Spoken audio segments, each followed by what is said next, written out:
They say the nose of the bulldog is slanted back so he can keep breathing without letting go. Can you relate? I can.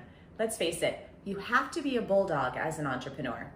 And hold tight to your dreams if you want to make them a reality. But what if the very thing that you're holding so tightly to is killing you? As entrepreneurs and inventors, we must know how to separate fact from fiction, dreams from illusions, and recognize when we're holding on to something so tight that it's actually hurtful and not helpful.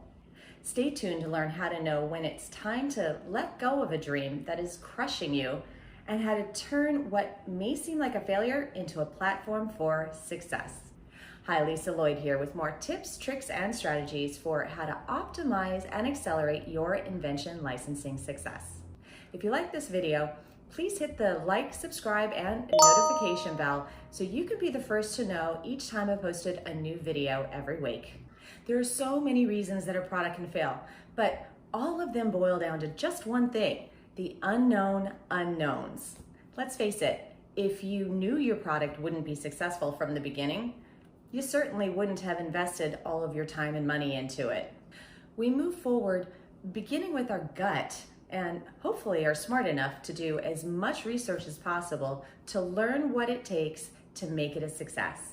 But no matter how much research you do, there will always be those unknown unknowns until you're either successful or walk away. And that's what this journey is: learning and solving problems.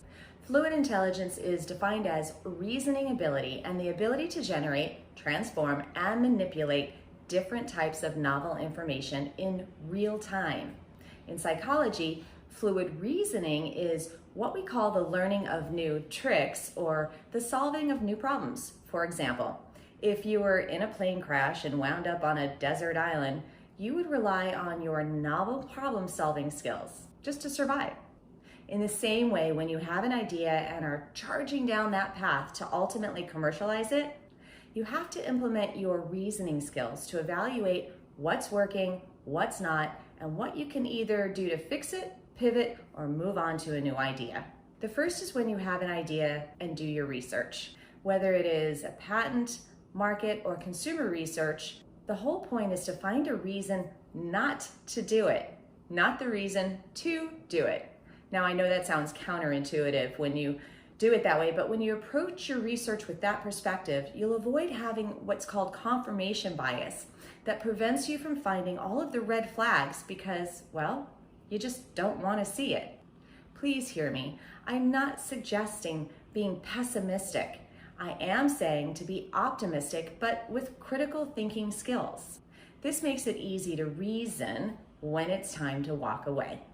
The second is when you start pitching your invention to companies, but maybe you're getting turned down for licensing. This one is a little trickier because you do have to understand why they're saying no. If it's because they just don't understand the incredible value proposition, which is, what makes your product better than all of the competition, then what you can reason from that is your sell sheet and or your pitch needs to be improved for the next person that you speak with. On the other hand, if they say it's because there just isn't a big enough market for it, you have to reason whether you're speaking to the right company who values the customer that you invented your product for, or maybe you underestimated the opportunity in your market research. That means it's just time to cut your losses and walk away.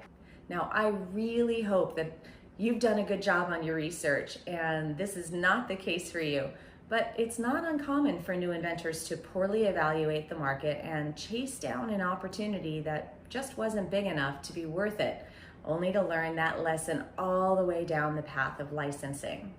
The last example that I've seen is either under or over engineering your product.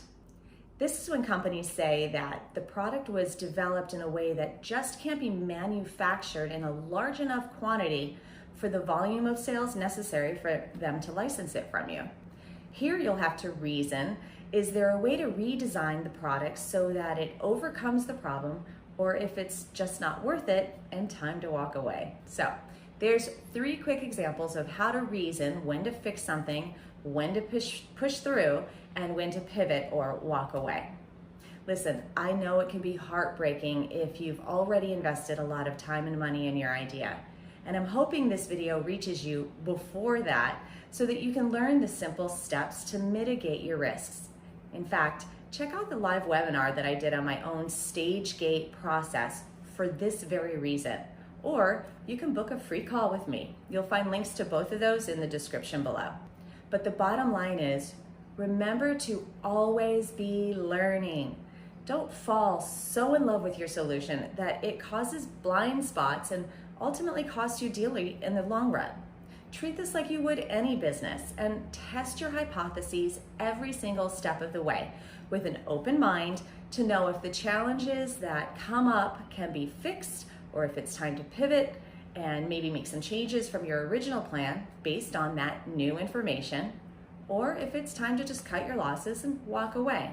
Move on to your next great idea.